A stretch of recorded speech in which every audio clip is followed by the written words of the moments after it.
కనిపిస్తే దేవా ఏంటి మా పరిస్థితి అంటే ఒకటే అంటాడు, ఏంటి అంటే నేను ఉన్నా కదా నీ చేయబట్టుకో. చేయి ఎవరు పట్టుకుంటారు? పిల్లలది కదా, తండ్రి కూడా పట్టుకుంటాడు, తల్లి కూడా పట్టుకుంటారు. వాళ్ళిద్దరిదే బాధ్యత. ఇక్కడ మన తండ్రిదే బాధ్యత.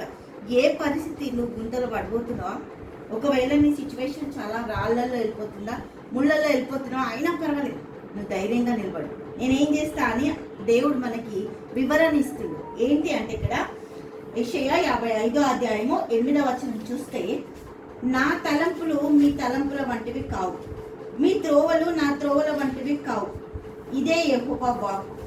ఆకాశములు భూమికి పైన ఎంత ఎత్తుగా ఉన్నవో మీ మార్గముల కంటే నా మార్గములు, మీ తలంపుల కంటే నా తలంపులు అంత ఎత్తుగా ఉన్నాయి. మనం ఏం చేస్తాము? अपन क्या करते हैं, यहाँ छोटा छोटा इधर से ले लेते, यही होना बोल, मगर जीसस बोलता इधर से नहीं, ऊपर से भिजा तो अपन यहाँ पे ही ढूंढ लेते, थोड़ा थोड़ा थोड़ा. ఆయన ఏమంటుండు, మీ తలంపులు అన్నీ కూడా ఇక్కడ వరకే సరిపోతాయి, కానీ నేను అంటున్నా పైనుంచి పంపుతా. అసలు ఏమీ లేదు, చాలా స్ట్రక్ అయిపోయినాం, అసలు మాకు ఎక్కడ కూడా బిజినెస్ లేదు, ఏమీ లేదంటే దేవుడు ఏదన్నా ఒక మంచి మార్గం ఓపెన్ చేసి దాంట్లో నుంచి బయటికి తెస్తాడట. ఆయన అంటుండు, నీ మైండ్ సెట్ మారాలి. బిజినెస్ లేదు బిజినెస్ లేదు అని మన నోట్తో కన్ఫర్మేషన్ చేస్తున్నాం. లేదు లేదు లేదు అంటే లేదు, అంతే. దేవుడికి స్తోత్రం. ఉంది ఉంది అంటే అది కంపల్సరీ 100% ఉంటుంది అక్కడ. మనం చెప్పాలి ఏంటి అంటే ఉంది. ఎవరైనా అడుగుతారు ఏంటి బిజినెస్, మనది రీజన్ ఏంది, ఉంది కాబట్టి చెప్తున్నాం. ఏంటంటే చాలా డల్ ఉంది అంటాం ఒకటేసారి. లేదు మా బిజినెస్ బాగుంది అంటే వాళ్ళకు కూడా అనిపిస్తుంది ఏంటి అంటే భరోసా, అరే వీళ్ళది ఎప్పుడు 365 days రన్నింగే అని ఒక మంచి విత్తనం పడుతుంది. అరే వీళ్ళ దగ్గర ఎప్పటికీ బిజినెస్ ఉంటుందంట ఉంటుందంట ఉంటుందంట, అంతే. దేవుడు ఉండడానికి పంపుతాడు. దేవుడికి మహిమ కాదు.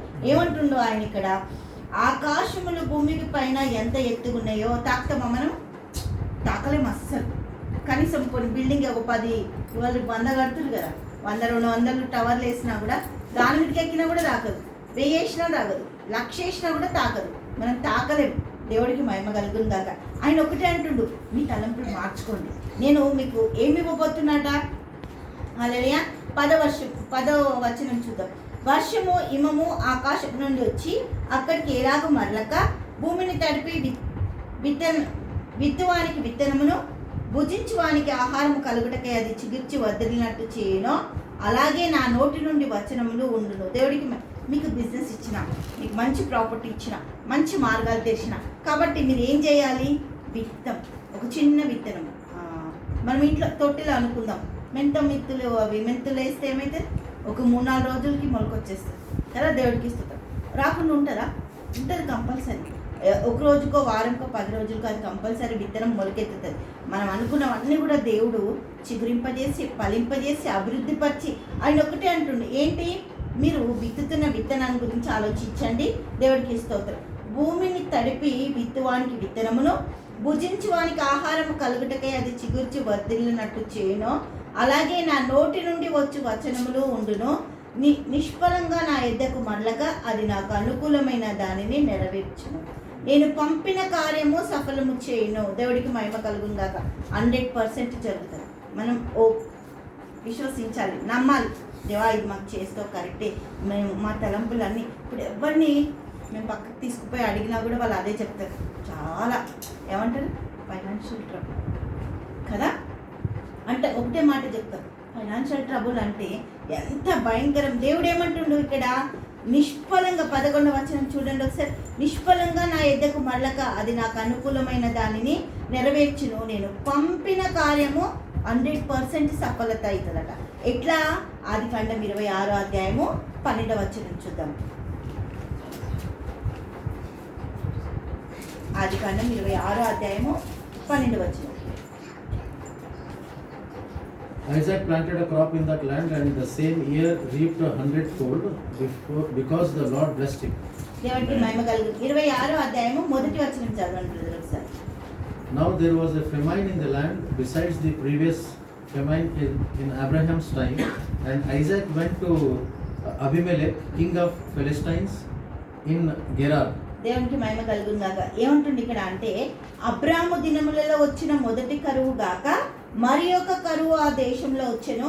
అప్పుడు ఇసాకు గెరారులోనున్న ఫిలిస్టీయుల రాజైన అబిమెలెకు నొద్దకు వెళ్ళెను. దేవుడికి మహిమ కలుగును గాక. అయితే అక్కడ దేవుడు ఏం చేసిందంటే, అక్కడ కరువు, వర్షం లేదు, గాడుపు లేదు, ఏం లేదు. కానీ ఇక్కడ మనం 12వ వచనం చూస్తే, ఇసాకు ఆ దేశమందు ఉన్నవాడై విత్తనము వేసి ఆ సంవత్సరము 100 ఫలము పొందెను. దేవుడికి మహిమ కలుగును గాక. యెహోవా అతనిని ఆశీర్వదించెను గనుక ఆ మనుషుడు గొప్పవాడాయను. అతడు మిక్కిలి గొప్పవాడగు వరకు క్రమక్రమముగా అభివృద్ధి పొందుచూ వచ్చెను. అతని గొర్రెల ఆస్తియు గొడ్ల ఆస్తియు దాసులు గొప్ప సమూహము కలిగినందున ఫిలిస్టీలు అతని యందు అసూయపడిది. దేవుడికి మహిమ కలుగును గాక. ఈరోజు మిమ్మల్ని చూసి అందరూ ఏలనగా మాట్లాడినారు, ఏం మాట్లాడినా అసలు రావట్లేదు, ఏది అసలు మా చేతికి ఏమి సరిపోవట్లేదు అని అన్నా కూడా ఆశ్చర్యపోతారంట అందరూ కూడా. అటువంటి వావ్ బ్లెస్సింగ్ దేవుడి ఇవ్వబోతుంది. దేవుడికి మహిమ కలుగును గాక. ప్రార్థన చేసుకో.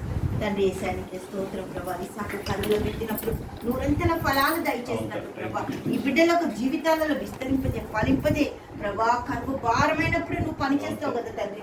భారమైన కరువులో నుంచి ప్రభు విస్తారమైన పంట ఫలింపజేయు పంట ప్రభు నీ బిడ్డల ఒక్కొక్కరికి తండ్రి నాయన 10-20 ఫ్లాట్లంతా తండ్రి ఆదాయాలు వచ్చేటట్టు ప్రతి నెల తండ్రి, ప్రతి వారం ఇక్కడ పని జరుగును గాక ప్రభు. కస్టమర్స్ నా తండ్రి పరిగెత్తుకొని వచ్చుదురు గాక తండ్రి. ఈ బ్యానర్ దీవింపబడిన గాక తండ్రి. ఇక్కడ నుంచి నీ స్వార్థ పరిగెత్తును గాక ప్రభు. గొప్ప గొప్ప కార్యాలు దయచేయండి బిడ్డల జీవితాలు మీరు ఆశీర్వదించండి నా తండ్రి. నాయన మీరు ఆశీర్వదిస్తే ఎవ్వరు ఆపలేరు కదా నా తండ్రి.